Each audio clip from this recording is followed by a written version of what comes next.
O'zbekistonda maktab o'quvchilari va talabalarni narkotik iste'mol qilgan yoki qilmaganini aniqlash bo'yicha test o'tkazish rejalashtirilyapti.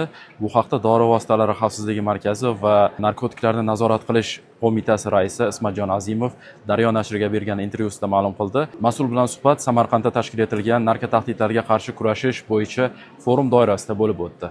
Prezidentning 207-sonli farmonlarida shu Sog'liqni saqlash vazirligi, demak, akademiyaga birgalikda test ishlab chiqarish topshirildi. Hozir bizda mahalliy shu paytgacha ishlab chiqarilmagan.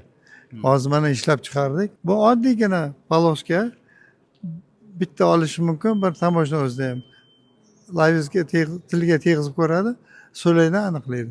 Shunda tiqadi, 3 sekundda test beremizdan aniqlanadigan palosa chiqadi.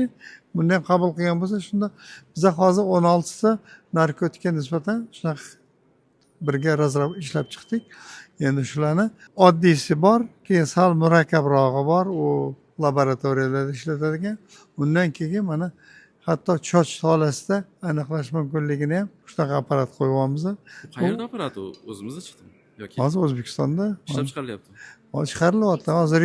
Hozir Sog'liqni saqlash vazirligida registratsiyada turibdi. Bu ertaga aprobatsiyalardan o'tib bo'lgandan keyin ommaga qo'yiladi bu. Bu ekspress usul bilan aniqlanadi hamda 3 oydan 6 oygacha iste'mol qilganligini to'g'risida ma'lumot olish mumkin. Ha, miqdoriy jihatdan ham qancha borligini organizmida. Qachon bu test tizimi masalan ishga tushishi mumkin? Taxminiy bir Bular hozir ommaviy iyundan ishlab chiqaramiz deyishyapti. Hozir vaqtda anaqa qilmaylik, sentyabrdan hammasi amalga kelib tushadi. maktablarda, universitetlarda yuriladimi? Endi hozir uni narkologik anaqamizda ko'radi. O'sha qanaqa holat bo'lsa, hozir ularga vazir topshiriq berdilar.